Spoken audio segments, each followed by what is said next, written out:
পরীক্ষার কাহিনী। মিশরের উত্তরে বরোলোস হ্রদে বিপন্ন পাখি এই পরীক্ষার বিষয়বস্তু। অন্যদিকে এক পাখি শিকারী উপার্জনের বিকল্প পথ পেলে সেই কাজ থামাতে চান। আর আছেন একজন পরিবেশবিদ, যার মাথায় নতুন এক আইডিয়া এসেছে। ছোট পর্যটন এজেন্সির সঙ্গে কাজ করি। এক ভ্রমণ সংস্থা সেই চ্যালেঞ্জ গ্রহণ করেছে।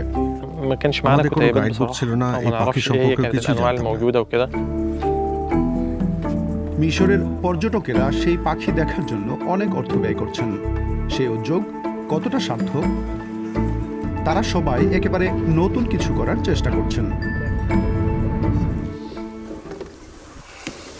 বিশেষ করে পাখি শিকারীর জন্য এটা একেবারে ভিন্ন কাজ।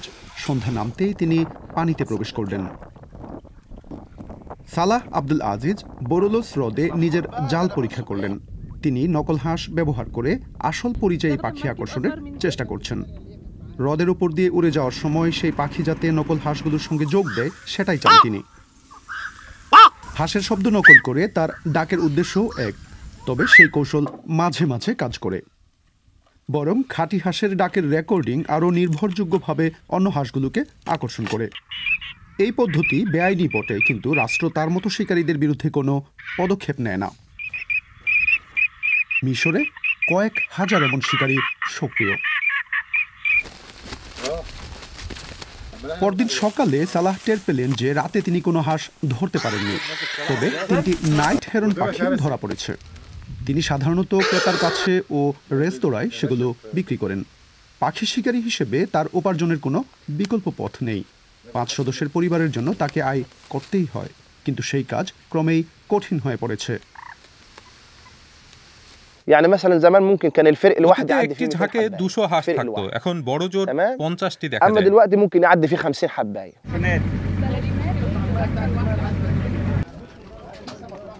বরোলোস হ্রদের আয়তন 460 বর্গ কিলোমিটার। ঘনবসতিপূর্ণ এলাকার মাঝে সেটি অবস্থিত।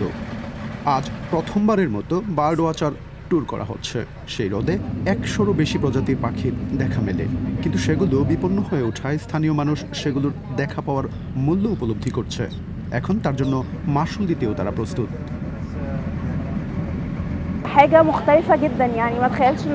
সেটি সত্যি অনন্য। শুধু পাখি দেখার জন্য এতটা পথ পাড়ি দেব কখনো ভাবিনি।